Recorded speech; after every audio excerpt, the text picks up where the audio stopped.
विष्णुर्विचक्रमे त्रेधा निदधे पदम् समूढ़मस्य पां सुरे स्वाहा।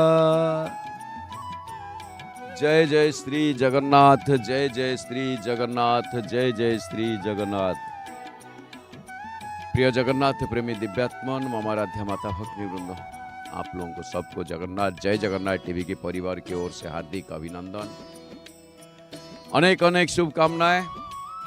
आप लोग महाप्रभु जी के सुबह का मंगलारती दर्शन कर रहे थे और अभी महाप्रभु के जितने सारे ये वस्त्र पहने हुए थे, अलंकार पहने हुए थे, अभी अलंकार ये सारे उतार रहे हैं लागी। तो उड़ीसा के श्रीक्षेत्र पुरी रथ यात्रा दुनिया के सबसे प्रसिद्ध धार्मिक उत्सव में शामिल है। इस यात्रा में भगवान जगन्नाथ, उनके बड़े भाई बलभद्र और बहन देवी सुभद्रा अपने गर्भगृह से बाहर आकर भक्तों को दर्शन देते हैं और उसमें एक बार आ जाते हैं स्नान पूर्णिमा के दिन सबसे पहले, जो अब सिर्फ 5 दिन के बाकी है। 29 तारीख को स्नान यात्रा, जगन्नाथ भगवान की स्नान यात्रा 29 तारीख, और 29 तारीख को जो स्नान यात्रा है उस स्नान यात्रा के दिन स्नान मंडप के ऊपर जगन्नाथ जी के दर्शन मिलेगा। जगन्नाथ, बलदेव, सुभद्रा, सुदर्शन, चतुर्धा मूर्ति चारों भगवान आके पहुंच जाएंगे स्नान मंडप के ऊपर।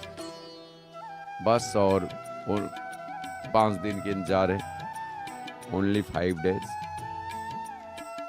तो उस 5 दिन के बाद हम लोग दर्शन जो करेंगे उसके बाद भगवान बीमार पड़ जाएंगे। जगन्नाथ धाम में, श्री जगन्नाथ धाम ऐसा के धाम है, यहाँ पे सारे जगत का जो पालनहार है, सारे जगत का जो दुखहारी है, सारे जगत का जो पीड़ानाशक है, वो खुद ही पीड़ा में पड़ते हैं। ज्वर होता है, उनका टेम्परेचर बढ़ जाता है। ये मानवीय लीला।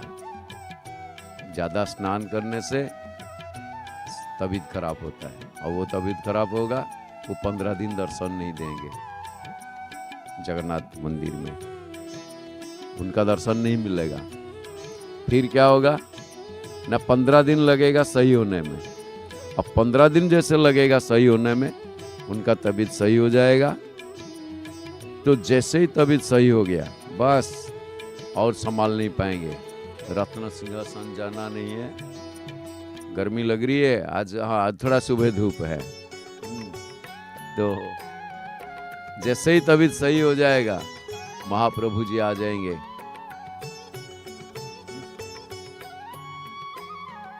महाप्रभु जी आ जाएंगे सीधे रथ के ऊपर। जो रथ यात्रा वो सिर्फ और 22 दिन की बाकी है, ओनली 22 डेज।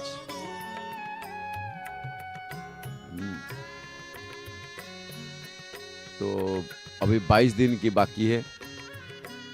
22 दिन में महाप्रभु जगन्नाथ आ ही जाएंगे रथ के ऊपर। और ये सारे जितने लीला है जगन्नाथ भगवान के, इस लीला को हम लोग दर्शन करने अपने जय जगन्नाथ टीवी में दर्शन करने के लिए सौभाग्य हमें मिल रहा है। तो वो सीधा प्रसारण में जय जगन्नाथ टीवी हिंदी, हम लोग उड़िया में तो पहले ही देख रहे थे, लेकिन उसमें क्या होता है कुछ समझ में, थोड़ा भाषा में अंतर है तो भाषा समझ में नहीं आता था। लेकिन उसकी जो अब वो प्रॉब्लम सॉल्व हो चुका है। आप लोग घर बैठे हिंदी में सीधा प्रसारण लाइव टेलीकास्ट देखने के लिए आपको मिल जाएगा। और वो है जय जगन्नाथ टीवी हिंदी, वो भी ब्रेकलेस, यानी कि कोई विज्ञापन विरति नहीं है।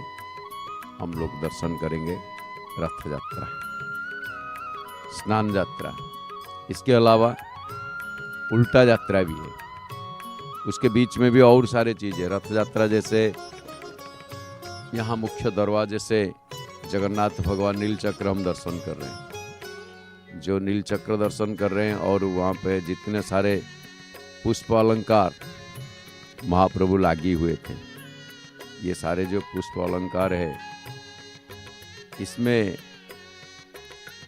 महाप्रभु एक ये कहा जाता है, गणेश मोदक कांक्षी वारिधारा प्रिय शिवः अलंकार प्रिय विष्णु नमस्कार प्रिय रवि। यानी कि महाप्रभु श्री जगन्नाथ अलंकार प्रिय, ये पुष्पा अलंकार लगाए हुए थे, पुष्प फूल श्रृंगार हुए थे, और वो सारे अभी मंगला आरती के बाद उतर रहे हैं। इधर पे पतित पावन बना, हवा थोड़ा कम है, धूप थोड़ा तेज है, अभी कड़की धूप आ गई। कल का मौसम बड़ा अच्छा था, कोई बात नहीं है, बारिश के मौसम उनकी इच्छा है, वो तो मौसम का सम्राट है, इनका इच्छा जैसा ही है।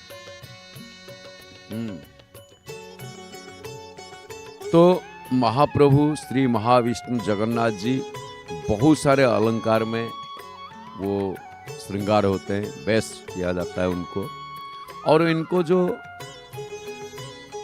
अलंकार पहनाते हैं, वो वस्त्र जो श्रृंगार होते हैं, अलंकार श्रृंगार होते हैं, उन सेवकों जो है, उन सेवकों को सिंहारी पुष्पालक सेवक ये कहा जाता है। तो एक होता है श्रृंगार, आप देख रहे बेस्ट श्रृंगार हुए थे। अब ये कल हम दर्शन कर रहे थे महाप्रभु जी कैसे श्रृंगार हो रहे हैं, अभी ये सारे निकाल देंगे, और ये जैसे कि सारे उतर जाएगा, इसके बाद का काम क्या है, न क्यों उतर रहे हैं, न स्नान, दंत धावन, यानी कि वो स्नान करेंगे, दंतुन करेंगे, इसे अवकाश कहा जाता है। स्नान शौचादि कर्म को अवकाश कहा जाता है। तो ये अभी अवकाश महाप्रभु जी के अवकाश के बाद में फिर क्या करेंगे ना, वो श्रृंगार होंगे, जिसको वे श्रृंगार कहते हैं जगन्नाथ धाम में। अच्छा, श्रृंगार के मतलब क्या है ना, उसको कहते हैं अलंकरण। ए वाह, एक एक आराम से निकल रहा है, देखिए निकालने में तो बहुत कम टाइम लगता है, लेकिन पहनाने में ज़्यादा टाइम लगता है। आप देख ही रहे ना, निकालने में कितना कम टाइम लग रहा है, लेकिन पहनने के लिए टाइम लगता है। तो ये जो अलंकार है, श्रृंगार करे, वो है जैसे कि श्रृंगारी, और श्रृंगारी शब्द का जो अपभ्रंश होके वो सिंहारी, श्रृंगारी ऐसे कुछ शब्द है। महाप्रभु परम रसमय विग्रह महाप्रभु जी के रोज रात में विश्राम करने से पहले एक दिव्य माधुरी का बेस महाप्रभु धारण करते हैं, जिसको बड़ा श्रृंगार कहते हैं, बड़े श्रृंगार कहते हैं। और वो जो बड़े श्रृंगार वैसे उसमें इतने सारे पुष्पालंकार, पुष्प यानी कि फूल, ये सारे अलंकार लगते हैं। इसके साथ में कभी जयदेव के लिखा हुआ गीत गोविंद, सीते कमला कुछ मंडल मंडल है, तो ये सारे लिखा हुआ गीत गोविंद जो पट्टवस्त्र होता है, वो महाप्रभु जी के लागी होता है। और पुष्प को सुमन भी कहते हैं। उसका मतलब क्या है, पुष्प अलंकार लगाने के मतलब ये कि पार्थिव चेतना और एक ये विलासात्मक अभिव्यक्ति पुष्प में या फूल में क्या होता है, सौकुमार्य, सौंदर्य और सौरभ के अपूर्व समन्वय होते हैं। सौरभ, सौरभ यानी कि महक, वो महक की जो सौंदर्य होता है, एक तो फूल देखने में सुंदर है, इसके अलावा उसकी महक भी है। तो ये सारे समाहार पुष्प में है और इनको हम लोग वैसे भी एक एक यहाँ से निकल गया, देखिए ऊपर से वहाँ खोले और ये नीचे आ गया। तो यहाँ पे जो मोहन, लास्य मोहन बोल के इनका जो श्रृंगार कहते हैं, वो है देव दुर्लभ दर्शन। यानी कि सारे देवता लोग जो है वो स्वर्ग धाम से उतर के जगन्नाथ जी के दर्शन करने के लिए आते हैं। और इससे हम लोग जो दर्शन करें, आप कहोगे कहाँ और देवता कैसे आते हैं, हमें नहीं दिखाई दे रहा। हमारे इस नेत्र में देखना संभव नहीं है, इसके लिए अंतर चक्षु चाहिए, ये चर्म चक्षु में नहीं दर्शन कर पाएंगे। और दूसरी चीज, पुष्प जो है आप देखे ये सारे उतार दिए, तो उसका अपनी भाषा है जहाँ वो अंतःकरण में स्रावित होता है, और वो अपना रंग भी है जो अंत चक्षु में दृश्यमान है। तो ईश्वर के आराधना में श्रेष्ठ उपादान है जे कि पुष्प पूजा, जो कि पंचोपचार की, दशोपचार, षोडशोपचार, ये सारे में पुष्प व्यवहार किया जाता है, फूल का इस्तेमाल किया जाता है। अब क्यों, इसकी वजह है भगवान इतने सारे फूल क्यों लगाते हैं। ये फूल लगाते नहीं है, इनको खुद सारे देवता ने एक एक फूल होके इनके अंग संग लाभ करने के लिए, सेवा करने के लिए उनके पास में बैठे हुए और ये श्रृंगार हो रहा है। आप कहोगे फूल में देवता लोग आते हैं, हाँ जी, हम लोग इसीलिए फूल चढ़ाते हैं कि फूल में देवताओं का वास है। कबूतर वहाँ पे मंदिर में बहुत सारे कबूतर है, कोई बात नहीं। उसकी सारे एक एक अंश में देवता लोग है। कैसे, आप देखिए, पुष्प मूले वसेत ब्रह्मा, इसका मूल में ब्रह्मा जी की वासस्थान है, वास है। पुष्प मध्य तु केशव, मध्य भाग में मूल में ब्रह्मा है, बीच में विष्णु है। पुष्पाग्रे तु महादेव, और पुष्प के शीर्ष में अग्रभाग में क्या है, महादेव।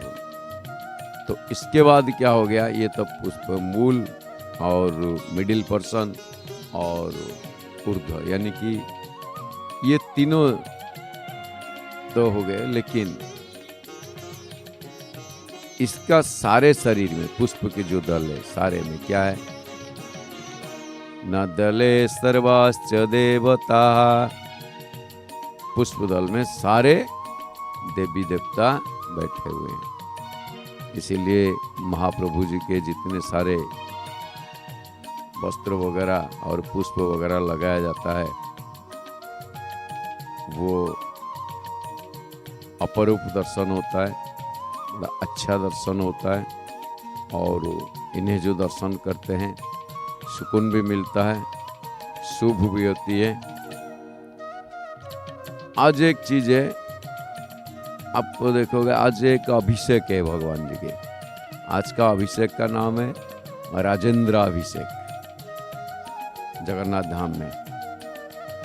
जेठ महीना चल रहा है और जेठ महीना का ये जो शुक्ल पक्ष है, इस शुक्ल पक्ष 10वीं तिथि है। शुक्ल पक्ष 10वीं तिथि दो चीज माना जाता है उसमें। एक के इसका प्रायोरिटी है सारे भारत में, गंगा दशहरा कहते हैं। गंगा जी ने धरावतरण किए थे आज के दिन। सागर वंश जो उद्धार मिले थे उनको उद्धार दिए थे, तो भगीरथ ने लेके आए थे, भगवान की पैर से निकले हुए थे। तो भगीरथ ने जब लाए, उनका नाम गंगा जी के दूसरा नाम हो गया भागीरथी। भागीरथी, मंदाकिनी, बहुत सारे नाम है, तो उसमें भगीरथ लाने की वजह से उनका नाम हो गया था भागीरथी। और आज वो धरावतरण किए थे। कैसे?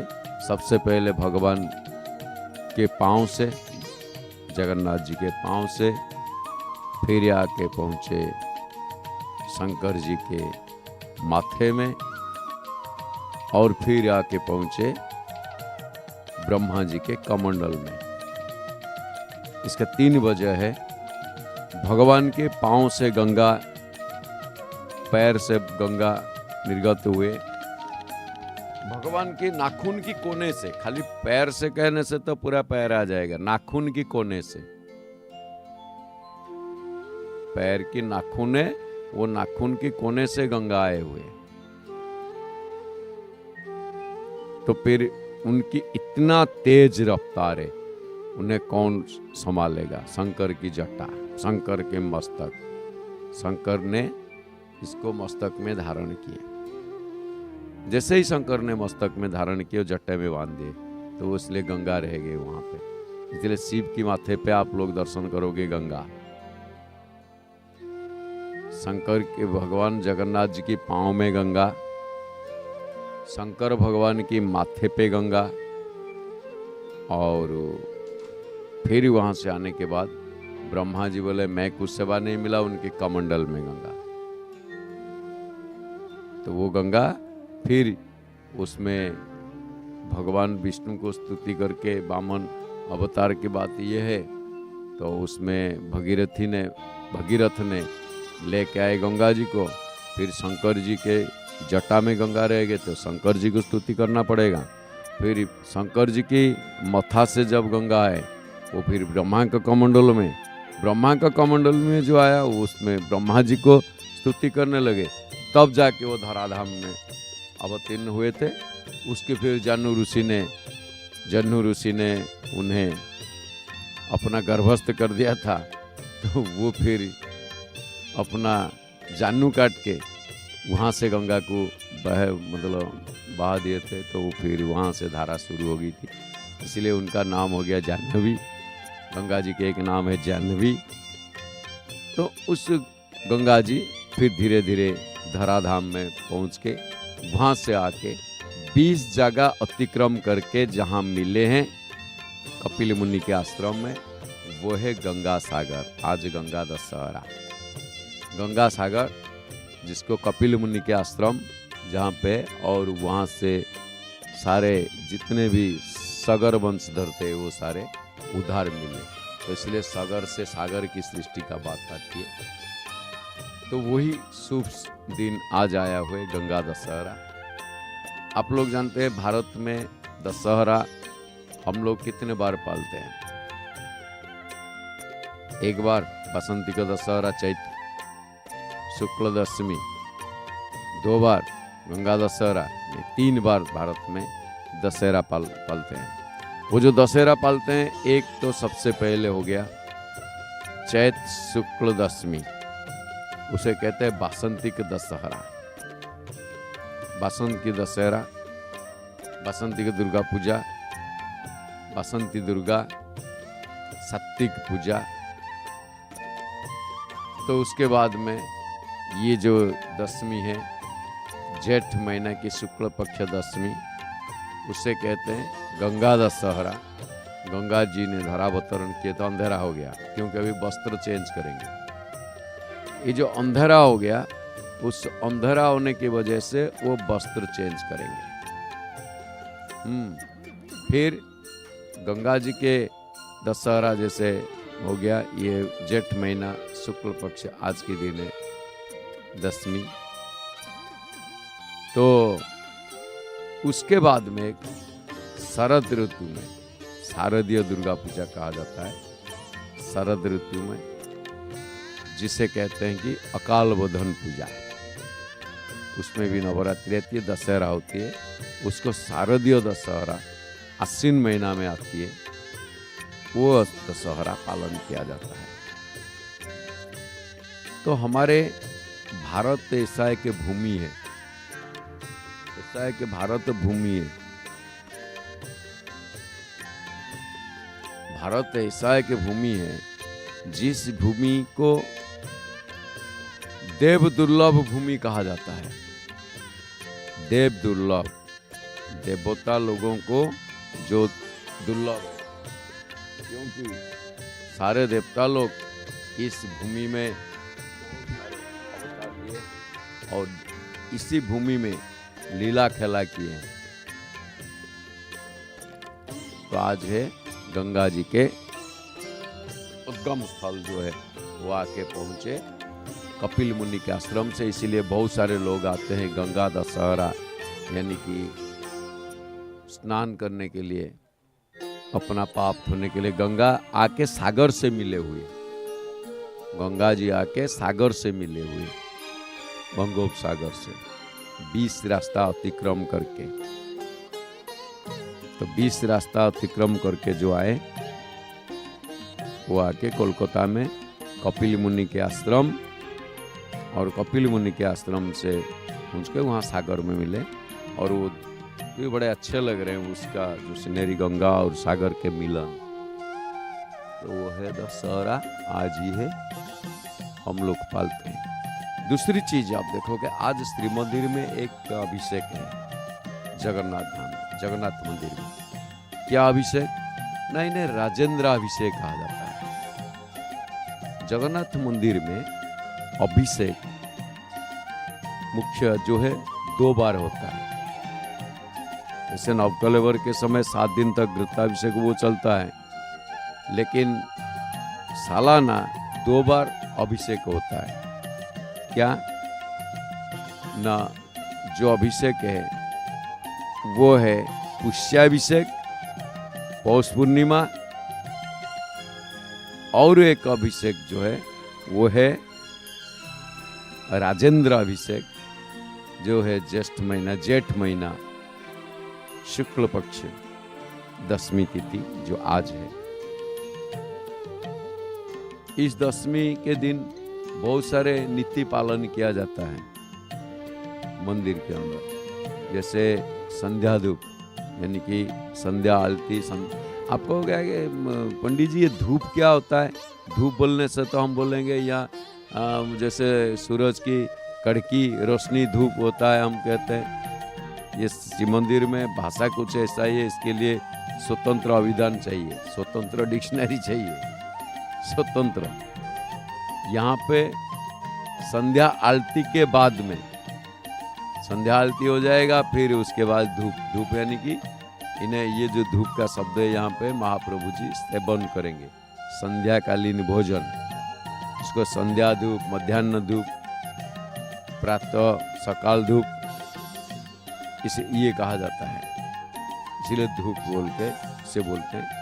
जो संध्या आरती के बाद महाप्रभु जी प्रसाद पालेंगे, उसके बाद मदन मोहन जी महाप्रभु जी के जो प्रतिनिधित्व करते हैं, वो जगन्नाथ जी से एक निर्देशनामा, आदेशनामा, आज्ञा माला वो उनको प्राप्त होगा। और फिर क्या करेंगे ना, उनको आज्ञा देंगे।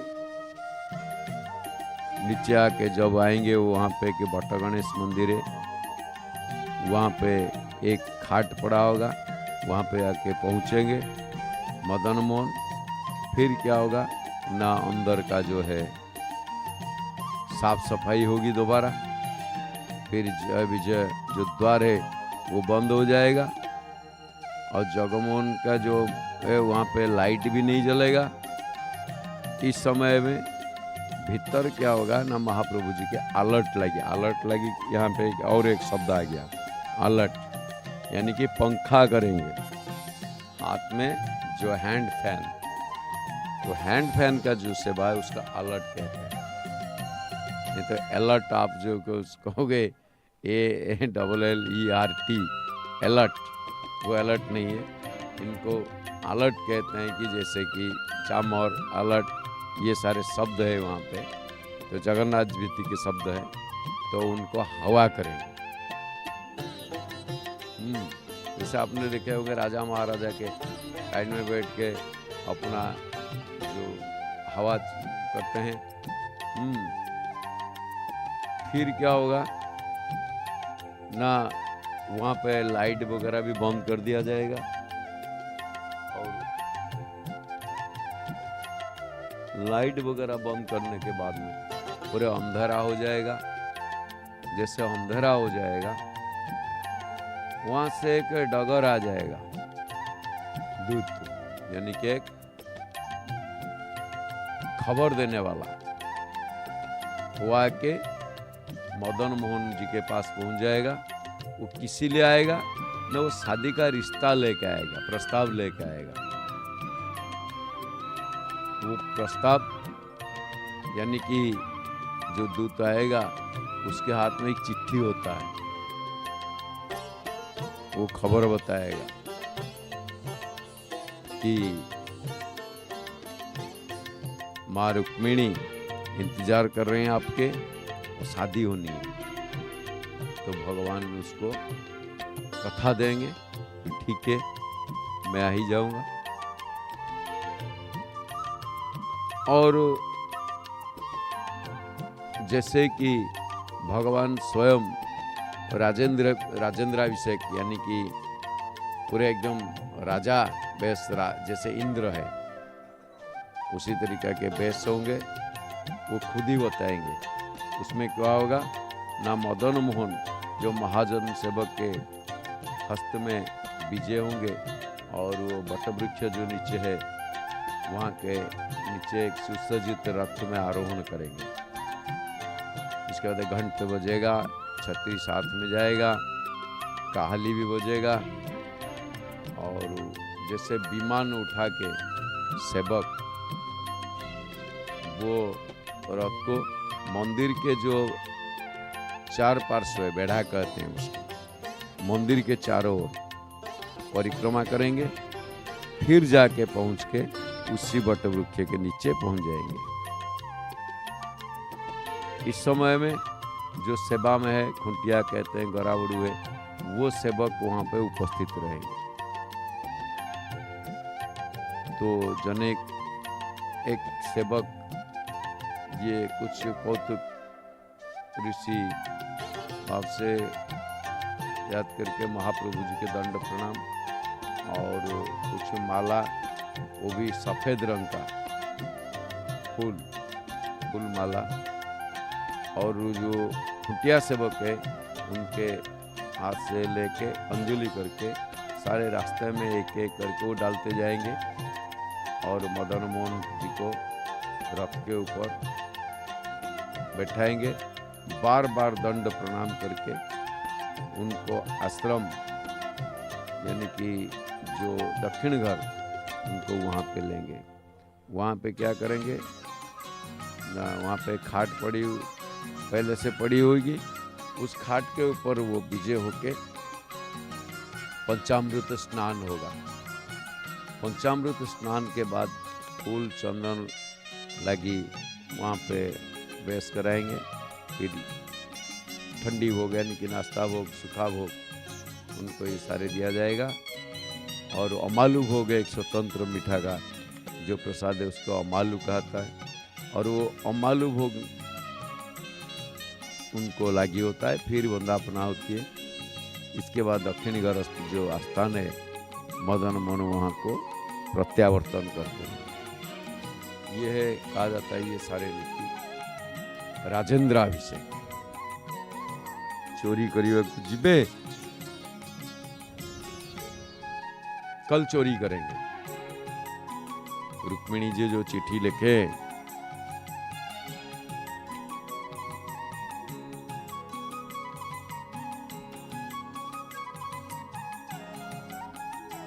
रुक्मिणी जी ने चिट्ठी लिखे, उस चिट्ठी को वो पढ़ के उन्हें जाके मंदिर से उठा के लेके जाएंगे। वो दृश्य जो है आप लोगों को दर्शन के लिए मिलेगा।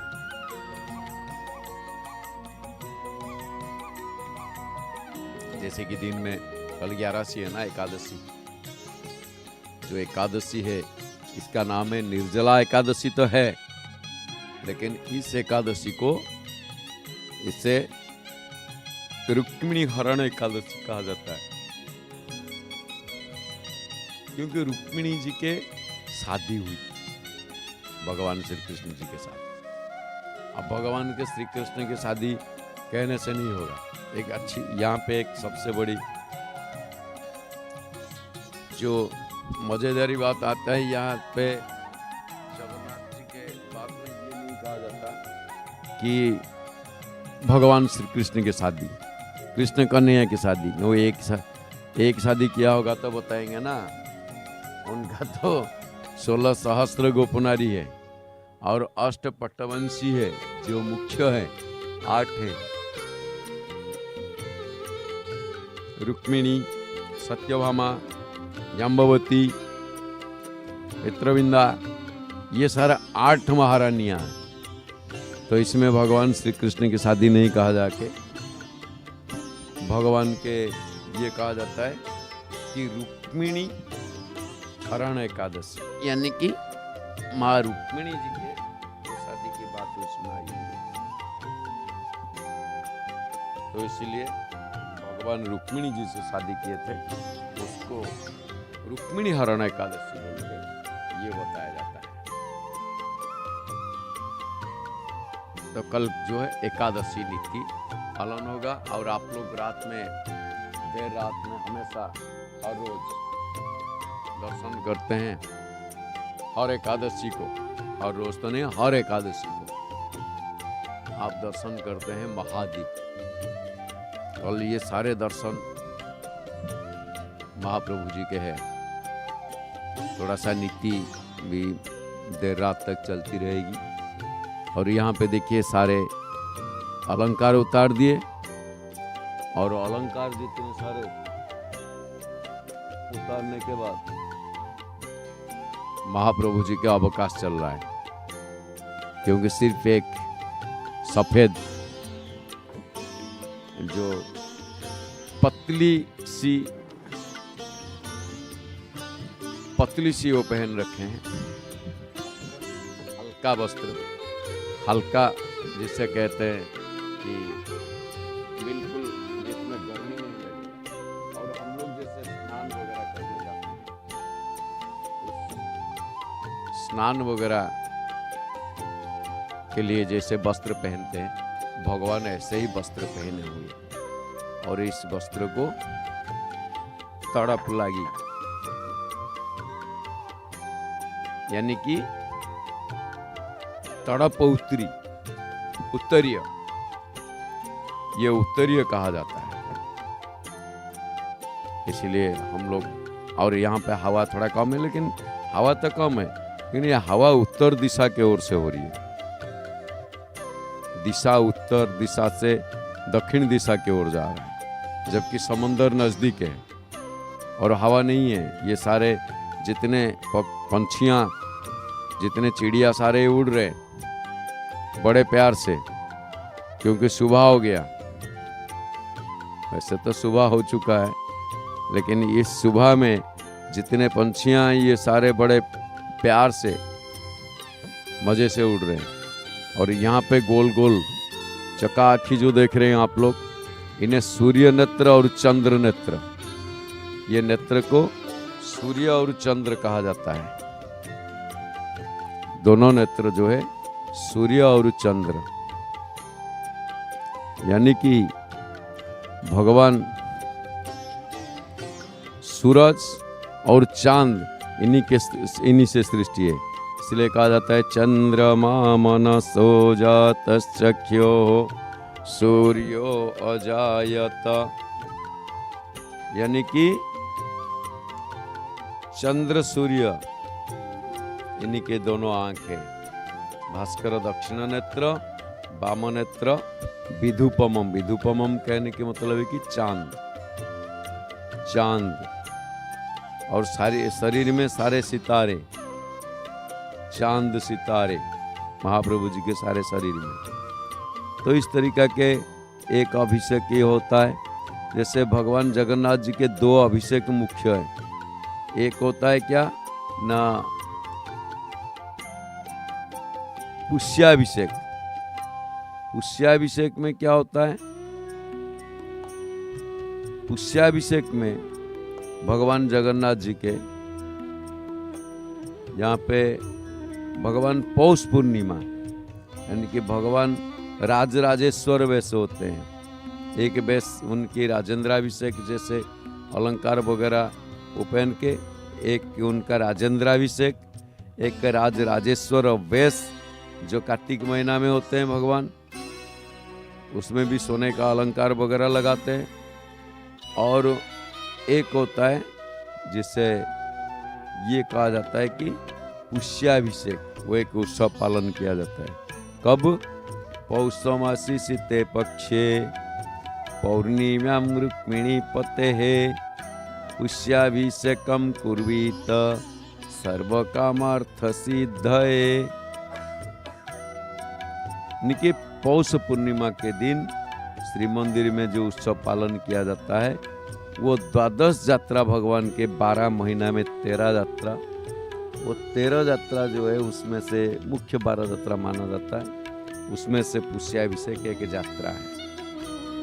वो यात्रा के नाम पे वो प्रसिद्धि लाभ की गई है, पुष्याभिषेक यात्रा। और उस जो यात्रा है उस सारे कामना को सिद्धि करते हैं। सर्व, इसमें बड़ा बढ़िया सा लिखा हुआ है, सर्व कामार्थ सिद्ध है। पुष्याभिषेक का दर्शन करने से सर्व कामार्थ सिद्ध है, सारे काम सिद्ध हो जाता है।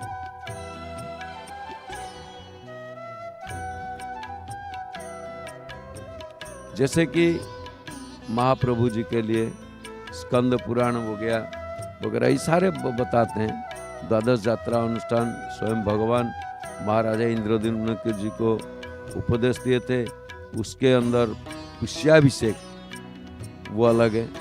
जैसे हो गया पुष्याभिषेक, एक हो गया आपके राजेंद्राभिषेक, वो है राजेंद्राभिषेक। और कल को क्या है? निर्जला एकादशी।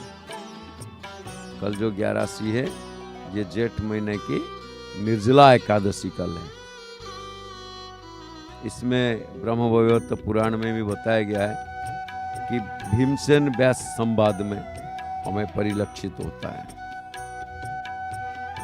भीमसेन और व्यास, और 11 का नाम है, एकादशी का नाम है निर्जला एकादशी या रुक्मिणी हरण एकादशी। उसमें एक बार क्या हुआ था, भीमसेन ने श्री व्यास जी से ये पूछे थे कि हे पूजनीय पितामह जी, कृपा पूर्वक मेरी एक निवेदन श्रवण कीजिए। मेरे ज्येष्ठ भ्राता जो धर्मराज युधिष्ठिर है और माता कुंती देवी है, धनुर्धर अर्जुन है, नकुल है, सहदेव और द्रौपदी, ये सारे लोग 11 के दिन या एकादशी के दिन कोई भोजन नहीं करते हैं, कोई भी भोजन नहीं करते हैं।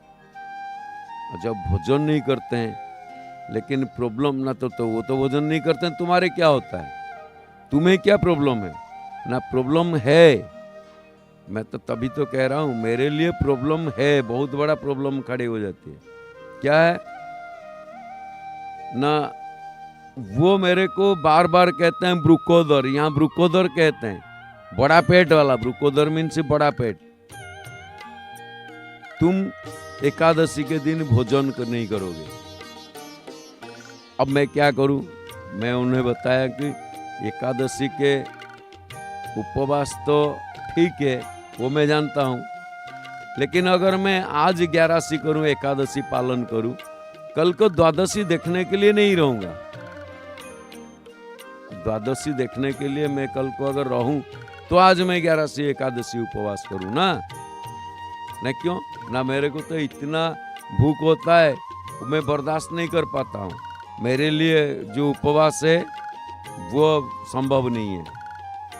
हाँ, मैं दान वगैरह दे सकता हूँ और केशव भगवान का पूजा भी जैसे होना चाहिए वो कर सकता हूँ, लेकिन मेरे को खाली पेट में रहना, उपवास रहना, भूखा रहना, ये मुझे मत बताइए।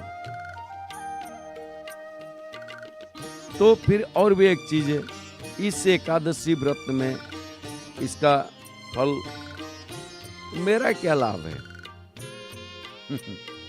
मध्यम पांडव भीमसेन ये सारे जब बता दिए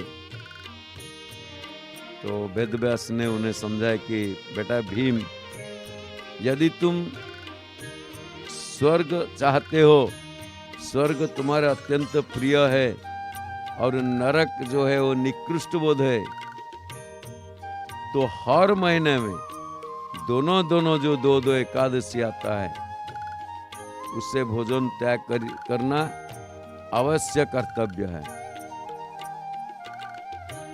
और भीमसेन बोले, हे महामुने, मैं हर साल आपके उपदेशानुसार 24 निरंबु उपवास, निरंबु यानी कि थोड़ा सा जल भी नहीं पिएंगे, मैं कैसे करूं? इतना बड़ा मेरे को दंड क्यों दे रहे हो? अहोरात्र उपवास तो दूर की बात, क्षणकाल के लिए भी मैं अपना भूख बर्दाश्त नहीं कर सकता हूं। और मेरे पास जो ब्रुक नामक जो अग्नि है, ये सदा सर्वदा मेरे पेट में है। बहुभोजन के द्वारा ही वो शांत होते हैं। तो ठीक है, फिर भी मैं थोड़ा सा कोशिश करता हूं। एक ही मात्र उपवास व्रत में पालन करता हूं। अगर हो जाएगा तो आप मुझे बताइए कि कृपा करके जो एक ही उपवास के एक ही दिन का व्रत में पालन करूंगा, उसमें मेरा क्या लाभ होगा, मुझे क्या मिलेगा? एक दिन तो भूखा रहूंगा मैं।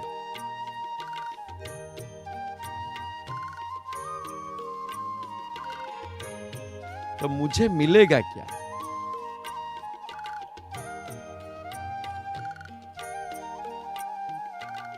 तो भगवान वेदव्यास ने बोले, भीमसेन, मानव धर्म और वैदिक धर्म का कथा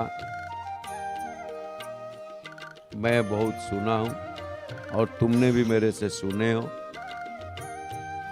लेकिन इस कली काल से धर्म ही जाजन शक्ति, और ये शक्ति सबके पास नहीं है। इसीलिए अल्प क्लेश में सरल उपाय में महाफल प्राप्त वर विधि मैं तुम्हें बताता हूं। सारे पुराण के सारांश, दोनों पक्ष के एकादशी व्रत पालन जो भी करता है, ये 2 दिन जो भोजन नहीं करते हैं, उसको फिर नरक जाने कोई पड़ता ही नहीं है। वो कभी नरक में गति नहीं करते। तो फिर दोबारा जैसे कि वेदव्यास जी के वाक्य श्रवण किए भीमसेन ने, महाबली भीमसेन, उनका पूरे शरीर कांप उठने लगा, कांपने लगे। इधर पे देख रहे हैं आप लोग अवकाश की पूजा, जल की संस्कार, अवकाश नीति जगन्नाथ भगवान के।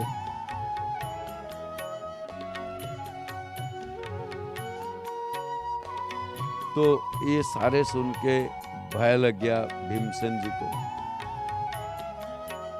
बोले, पितामह,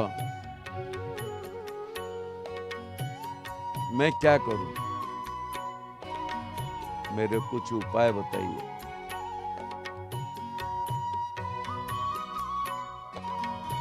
मैं उपवास करने के लिए संपूर्ण असमर्थ हूं। हे प्रभु, कृपा करके मुझे अधिक फलप्रद ऐसा कोई व्रत मेरे को बताइए जिसे पालन कर में मैं सारे कल्याण मेरा मुझे प्राप्त होगा। इसीलिए उसी टाइम वेदव्यास जी ने ये बोले थे, वृष व मिथुन राशि के अंदर सूर्य जब अवस्थान करते हैं उसी समय में जेठ महीना शुक्ल पक्ष जो एकादशी आता है उसे निर्जला एकादशी कहते हैं।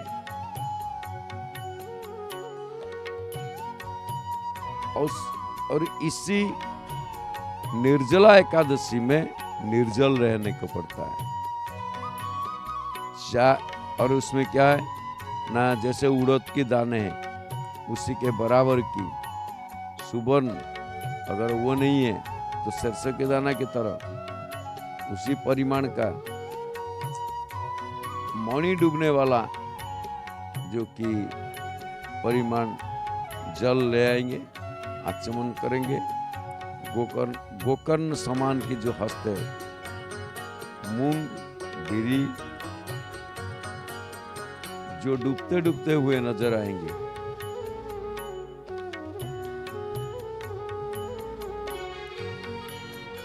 लगेगा कि ये सारे उसमें डूब जाएंगे। उसमें क्या करेंगे, आचमन करेंगे और उसमें कम ज़्यादा जलपान मदिरापान सदृश होता है। ज़्यादा नहीं होना चाहिए, कम नहीं होना चाहिए। अपने हाथ में जो जितना ही जल आएगा, गंडूस जल कहा जाता है उसको। फिर उसके बाद दूसरा कुछ आप बाद में भक्षण करोगे और रात में व्रत भंग होगा। 11 के व एकादशी के दिन सूर्य उदय से द्वादशी सूर्योदय पर्यंत जल ग्रहण करना निषेध है।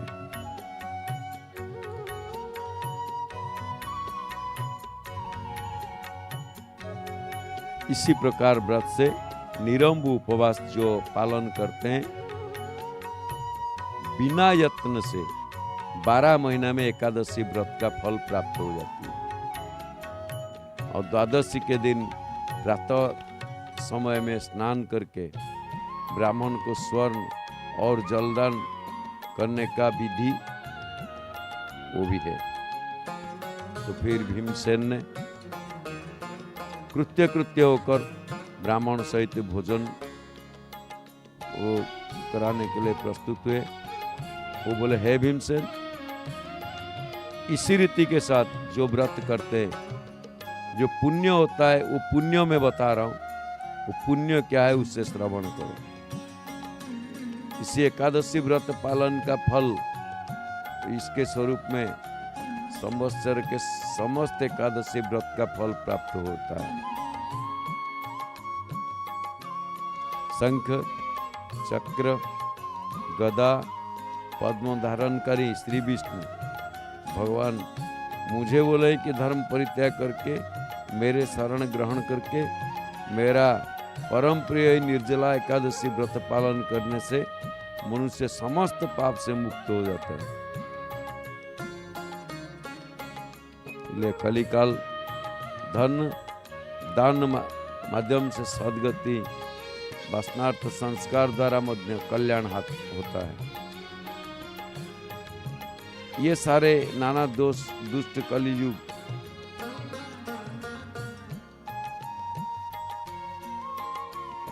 कोई भी वैदिक धर्म मत भी इसमें लोप हो चुका है। भाई पुत्र, तुम्हें मैं बार बार इससे और क्या बोलूं, इसके अलावा मेरे पास और कोई भाषा ही नहीं है। 2 पक्ष की जो एकादशी उसमें भोजन निषेध है और जेठ महीना शुक्ल पक्ष एकादशी में जलपान निषेध है। निर्जला एकादशी जलपान निषेध है। इसी एकादशी व्रत पालन करके सर्वतीर्थ पूरे वर्षों भर समस्त एकादशी बहुत सारे पुण्य फल प्राप्त करते हैं। मृत्यु काल में उसी व्यक्ति के निकट दंडधारी यमदूत आने के परिवर्ते उससे विष्णु लोग ले जाते हैं, दिव्य विष्णुदूत आकर इन्हें ले जाते हैं और ये व्रत पालन करके जलदान, गोदान और जो इन एकादशी का महात्म्य सुनते हैं वो सकल पाप से मुक्ति होते हैं।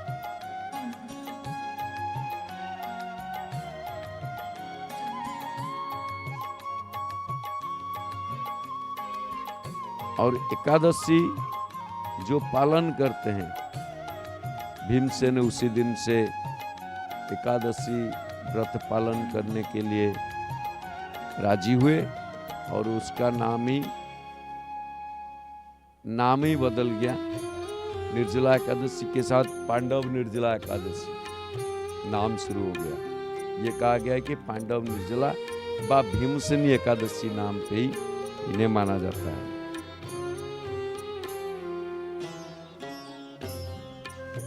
और सुमेरु अथवा मंदराचल पर्वत बराबर जो पाप राशि होता है वो एकादशी के व्रत पालन करने की वजह से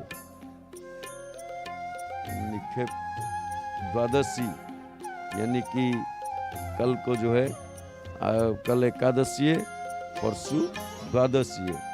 द्वादशी के दिन पारना होती है तो भगवान बोले कि जो निर्जला एकादशी के दिन स्नान, दान, जप, होम इत्यादि जो भी मनुष्य करता है ताहा समस्त ही अक्षय होता है। और एकादशी महात्म्य जो व्यक्ति विशेष भक्ति पूर्वक सुनते हैं वो स्वर्ग या वैकुंठ प्राप्त होते हैं। मनुष्य ये जो प्रतिपद युक्त अमावस्या, सूर्य ग्रहण के समय श्राद्ध, तर्पण आदि समस्त कार्य जो करते हैं वो प्राप्त होता है। ये महात्म्य श्रवण से वही उन्हें उस वक्त को बहुत सारे शुभ फल प्राप्ति होती है। ये है 11 राशि का कथा। और आज है राजेंद्र अभिषेक और राजेंद्र अभिषेक में आज भगवान एक रकम बरोवेश यानी कि राजावेश, एक बड़े अच्छी चीज है। राजा के ऊपर जैसे इंद्र है ऐसे उसी हिसाब से वो क्या करेंगे ना, राजेंद्र अभिषेक होंगे उनका अभिषेक। आइए हम लोग जगन्नाथ महाप्रभु जी के दर्शन करते हैं। और यहाँ पे अभी बेस श्रृंगार बढ़ेगा, महाप्रभु जी की महाप्रभु श्रृंगार होंगे। आज बुधवार है, आज पीला वस्त्र है, आज पीला नीला हरा वस्त्र पहनेंगे। 7 दिन में 7 वस्त्र तो पहनते हैं। तो हम लोग दर्शन करने के साथ साथ पतित पावन ध्वजा को दर्शन करेंगे, महाप्रभु जी के दर्शन करेंगे। और क्या क्या कार्यक्रम प्रसारण किया जाता है जय जगन्नाथ टीवी हिंदी में, उसको भी थोड़ा सा नज़र डालेंगे।